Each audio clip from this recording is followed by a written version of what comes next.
मुख्यमंत्री डॉक्टर मोहन यादव की अध्यक्षता में आज मंत्रिपरिषद की अहम बैठक संपन्न हुई।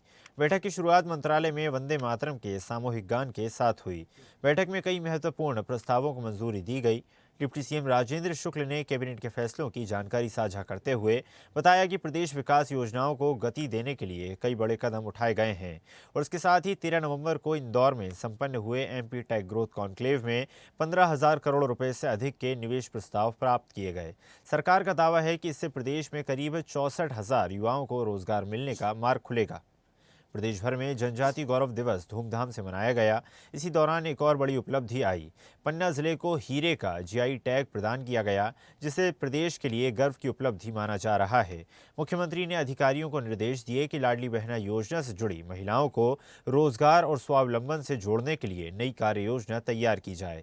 बैठक में प्रदेश के 12 जिलों भोपाल, इंदौर, नरसिंहपुर, मंडलेश्वर, खरगोन, बालाघाट, गुना, भिंड, सीहोर, अमरकंटक, अनूपपुर, पन्ना, श्योपुर और शुजालपुर के साथ ही शाजापुर में 50 बिस्तरीय आयुष चिकित्सालय खोलने और संबंधित पदों के सृजन को मंजूरी दी गई। इसके अलावा बड़वानी जिले में 30 बिस्तरीय आयुष चिकित्सालय के संचालन के लिए 373 पदों और 806 मानव संसाधन सेवाओं की स्वीकृति प्रदान की गई। आगरमालवा जिले में विधिक सेवा प्राधिकरण के लिए नए पदों को मंजूरी दी गई, जिस पर करीब 59 करोड़ रुपए का वित्तीय भार आएगा।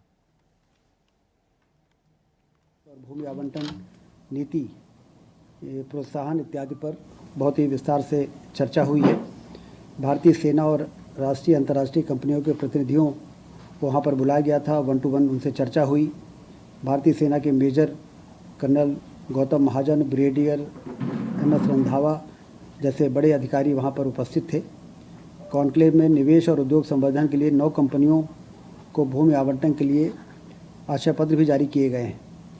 इस कॉन्क्लेव की समस्त गतिविधियों से 15,996 करोड़ रुपए का निवेश एवं लगभग 64,085 रोजगार के सृजन का मार्ग प्रशस्त होगा। कॉन्क्लेव में मध्य प्रदेश और में निवेश और रोजगार सृजन को बढ़ावा देने की दिशा में 7 महत्वपूर्ण MOU भी साइन किए गए हैं।